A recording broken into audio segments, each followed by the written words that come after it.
ایک ایران کے مومن تھے، بیمار ہو گئے، ڈپریشن کا شکار ہو گئے تھے. ہو جاتا ہے کبھی کبھار انسان جیسے جیسے عمر بڑھنا شروع ہو جاتی ہے خوف زدہ ہو جاتا ہے، پریشان ہوتا ہے اپنی لائف کے بارے میں. تو اتنا ڈپریشن کا شکار ہو گئے، ایک ڈاکٹر کے پاس گئے. اب آپ بھی جائیے گا، اگر کسی بھی سائیکیٹرسٹ سے معلوم کریں کہ جو ڈپریشن میں چلا جاتا ہے اس کا علاج کیا ہے، تقریباً میں گارنٹی کے ساتھ آپ کو سامنے بتا دوں کہ ہر ایک کا یہی جواب ہوگا. اور یہ جواب وہ ہے کہ جو ویسٹرن آئیڈیالوجی ہے، یہ جو مغربی آئیڈیالوجی ہے، اس کے مطابق یہ جواب دیتے ہیں. کیا جواب دیتے ہیں؟ جو ڈپریشن کا شکار ہو گیا ہے اور ٹینشن کا شکار ہو گیا ہے، اس کا ایک ہی حل ہے کہ خوش رہو.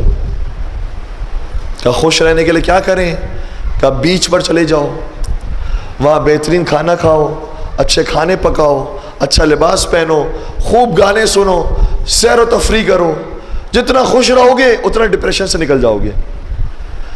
اس ایرانی مومن کو بھی ایک ایرانی طبیب نے یہی مشورہ دیا، عیاشیاں کرو، سیر تفریح کرو، ڈپریشن ختم ہو جائے گا.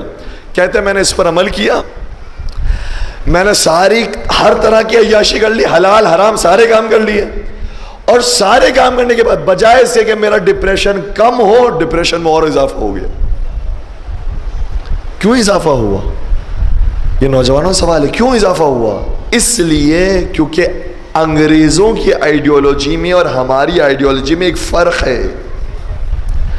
انگریزوں کے لیے ساری زندگی اسی دنیا کی زندگی ہے، اور ہمارے لیے حقیقی زندگی اس دنیا کی زندگی ہے. جب ہمارا کوئی نوجوان ڈپریشن کا شکار ہوتا ہے تو اس وجہ سے ہوتا ہے کیونکہ وہ اپنی آخرت کے بارے میں پریشان ہوتا ہے. مجھے موت آنے والی ہے، میری عمر ضائع ہو رہی ہے، خوف زدہ ہونا شروع ہو جاتا ہے، اپنی زندگی سے نامطمئن ہو جاتا ہے. اس لیے جب یہ پریشانی ہوتی ہے تو اس کا علاج یہ نہیں ہے کہ عیاشیاں کرو. جب ایک اور ڈاکٹر کے پاس گیا، اس سے کہا کہ میں نے تو یہ سارے کام کیے، ساری خوشیوں کے کام کیے، لیکن میرا علاج بہتر ہونے کے بجائے اور بدتر ہونا شروع ہو گیا. آخر وجہ کیا ہے؟ کہ اس لیے کیونکہ تو حسینی نوجوان ہے، تو امام حسین کا ماننے والا ہے، تو اہل بیت کا ماننے والا ہے.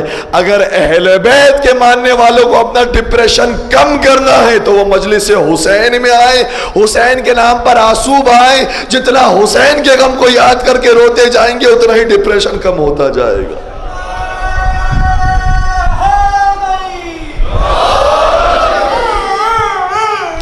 یا علی یا علی. جب انسان اپنی زندگی کو مولا امام حسین کی زندگی کے ساتھ ملاتا ہے، کہتا ہے میری زندگی میں تو کوئی پریشانی نہیں ہے، اگر میرا ایک جوان چلا گیا حسین کو تو سارے چلے گئے، اگر میری جان پر آ گئی ہے حسین کا تو لب بھی خوش تھا، گلا بھی کاٹ دیا گیا، لاش بھی پامال کر دی گئی. انسان اپنی ہر مصیبت امام حسین کی مصیبت کے سامنے کم محسوس کرتا ہے. جب کم محسوس کرتا ہے تو خود بخود ڈپریشن ختم ہونا شروع ہوتا ہے. میری زندگی میں تو زیادہ سکون ہے، میری زندگی میں تو زیادہ خوشی ہے. اور پھر امام حسین کے غم میں رونے کا فائدہ یہ ہے کہ کسی اور کا غم اگر سنایا جائے وہ افسانی کہانی ہوگی، لیکن حسین کا غم سنایا جاتا ہے تو وہ حقیقی سٹوری ہے، وہ حقیقی داستان ہے. اور پھر حسین کے غم میں اور باقیوں کے غم میں فرق یہ ہے کہ کسی اور کا غم سناؤ گے تمہیں اجر آخرت نہیں ملے گا، لیکن حسین کا غم سناؤ گے تو تمہارے اجر میں بھی اضافہ ہوتا جائے. چھڑے سرکار حضرت امام جعفر صادق علیہ السلام بیان